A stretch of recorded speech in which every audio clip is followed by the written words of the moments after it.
সামান্যতম নৈরাজ্য সৃষ্টি করতে না পারে। আমরা বিশ্বাস রাখি যদি ফ্রি ফেয়ার ক্রেডিবল ইলেকশন হয়, আগামীতে সরকার গঠন করবে জামাত।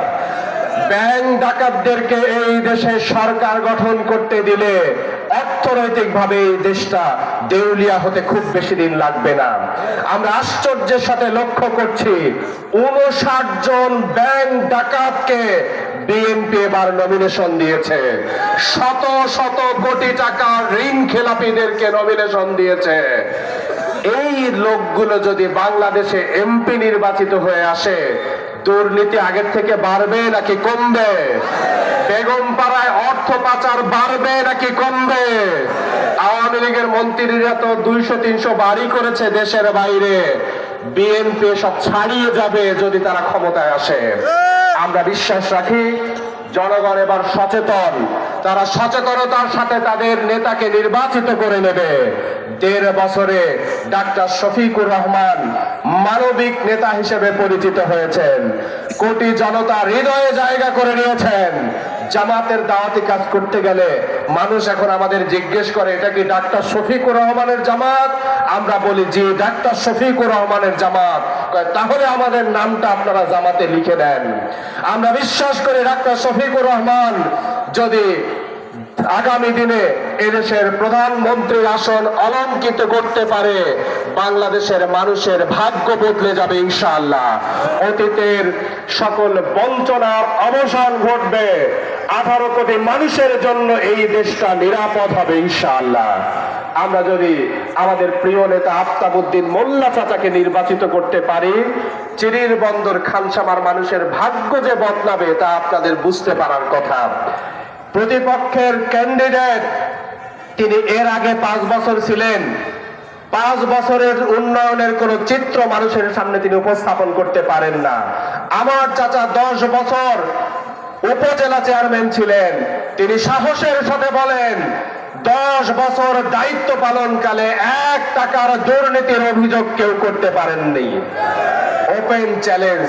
অন্য দলের প্রার্থীরা সেই সাহস করে না। টপ টু বটম, হাওয়া ভবন থেকে শুরু করে পাড়া মহল্লা, সকল স্তরে দুর্নীতি ছাড়া এই দলের জীবিত থাকা, বেঁচে থাকার কোনো চান্স নেই। এই অঞ্চলের একজন প্রবীণ রাজনীতিবিদ, বর্ষিয়ান রাজনীতিবিদ, আমরা সারা দেশ ঘুরে দেখি। এই অঞ্চলের মধ্যে আমি বলবো আমরা সৌভাগ্যবান যে আফতাবউদ্দিন মোল্লার মতো একজনকে আমরা পেয়েছি আমাদের ক্যান্ডিডেট হিসেবে। এত অভিজ্ঞ রাজনীতিবিদ আমি এই অঞ্চলে কম খুঁজে পাই। 10 বছর উপজেলা চেয়ারম্যান হিসেবে দায়িত্ব পালন করে তিনি জেনেছেন, বুঝেছেন এবং শিখেছেন কিভাবে রাষ্ট্রের সকল সুযোগ সুবিধা ব্যবহার করে জনগণের কল্যাণ করা যায়, রাষ্ট্রের উন্নয়ন করা যায়। তিনি সেই অভিজ্ঞতাকে কাজে লাগাতে পারলে তিনি 5 বছরে এই অঞ্চলের ভাগ্যের পরিবর্তন হবে।